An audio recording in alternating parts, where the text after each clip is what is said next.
At CES this year, Nvidia unveiled their brand new Tegra K1 processor. Since that time, only a handful of devices using the K1 have come out, so I thought we'd take some time to talk about two of them today, the Nvidia SHIELD Tablet and the Nexus 9.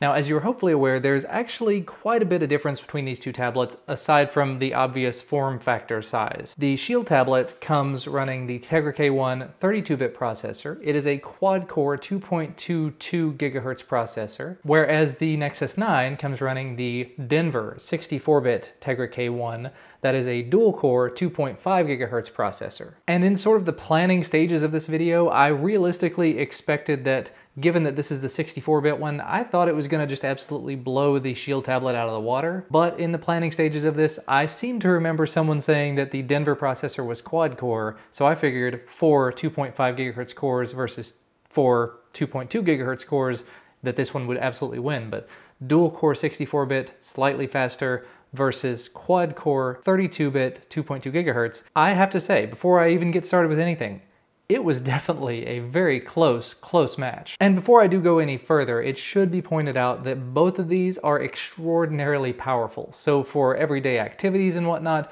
for web browsing, for emailing, for hangout messaging, things like that, you are not going to have any problem with these. This should be obvious. This is a high-end mobile gaming platform. And as I've mentioned in some other videos, Android has kind of gotten to the point where, in my opinion at least, the hardware has far surpassed the requirements of the software. There are definitely some things in the Android Core OS that could be optimized to better take advantage of the hardware, but at the same time, the games, the apps, everything like that is still set to work on much older hardware. So on this brand new hardware, you're not going to notice a massive difference between, let's say, the Galaxy S5 and the Note 4 and the HTC One M8 and whatever else, because they're all relatively similar. Even with other platforms like that, between the Snapdragon 800 and the 801 and the 805, or in this case, the Tegra 4 and the K1, for a large majority of apps, you're not going to notice a massive difference when you're talking about just simply opening something, opening the web browser, or opening the camera, or email or Hangouts or anything else like that. Like I said, you're not going to notice a massive difference. It becomes even more difficult to distinguish when it's the Tegra K1,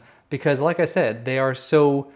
In one way, they're drastically different, and in one way, they're very similar. 2 faster cores versus 4 slower cores. While they're both still extremely powerful, one's 64-bit, one's 32-bit, it really all depends upon the applications as to whether or not it's going to be able to take advantage of all that, and it depends upon the platform itself as to whether or not it's been optimized to take advantage of it. As an example, the SHIELD tablet does come with the capability of running a newer version of OpenGL, a desktop-style version of OpenGL, where the other one, the Nexus 9, does not. The SHIELD tablet has come optimized for different caliber, different class of games, and to work with all the Nvidia accessories, whereas the Nexus 9 has not. But this isn't really supposed to be a comparison of those two devices. It should be more of a comparison of the two processors, but it is kind of hard to compare them because, like I said, Tegra K1 is only available in a very small handful of devices, and as far as tablets are concerned, I think there's only 3 at the moment. There's the SHIELD tablet, there's the Nexus 9, and there's Project Tango, which I have not been able to get hands on with yet. Now, in terms of gaming, both of them play games amazingly well. In terms of the games that are optimized for Tegra, I think I might have to give the edge on that to the SHIELD tablet, just because, like I said, it does have that OpenGL capability that, at least the desktop OpenGL, that the Nexus 9 does not. In terms of games that have not been optimized to work on NVIDIA-specific hardware, especially if they're not optimized to work with multi-core, multi-threading, the Nexus 9 probably does win out. There's one game in particular I can think of offhand, that's Eternity Warriors, where playing it on the Nexus 9, it's very smooth, it's very fluid whenever the networking is not an issue. And then on the SHIELD tablet, it's a little bit more jerky. It's not really bad or anything, but there was a little bit of jerkiness. And you know, I'm not gonna spend a whole lot of time going on and on. I will sort of wrap it up by saying I did also do some benchmarks. That's kind of the obvious way that I would normally go. I don't rely upon the benchmarks. I don't normally put a whole lot of faith in the benchmarks, but in this case, they did kind of speak volumes. In one instance, I noticed that the SHIELD tablet, for example, was at about 1,000. We'll put that, it's just a number to throw out there. It was 1,000 on single core stuff and 4,000 on multi-core stuff.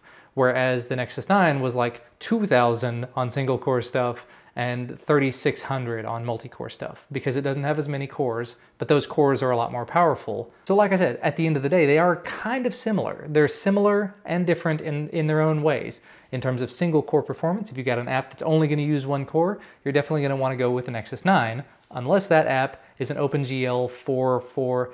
Honestly, off the top of my head, I cannot remember which one it is. It's the desktop optimized version of OpenGL that runs on tablets now. At least it runs on the Tegra K1 based Shield tablet. So yeah, if you're putting them head to head, it's going to be really hard to distinguish one from the other. And just to kind of wrap things up in a neat little ball, they're both amazing, excellent options.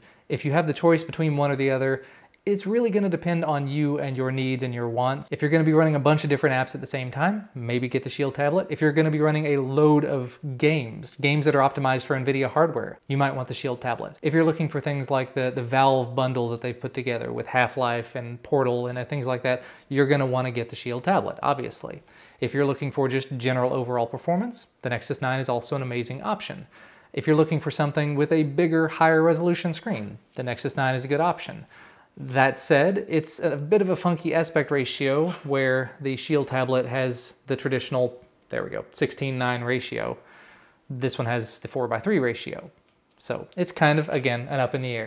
There's not a clear, definitive, conclusive, you must buy this one over this one. I've got both of them here. I have been using, for one, I used the Shield tablet exclusively for a while. I've used the Nexus 9 exclusively for a while. They're both amazing. I'm going to continue to use the Nexus 9 because I need to work on the review for it, but in terms of performance, there's not a massive amount of difference. I think the stock AOSP probably does perform a little better just moving around the OS. That could just be differences in animations. It could be differences in the built-in speed of the NAND, the flash and stuff like that.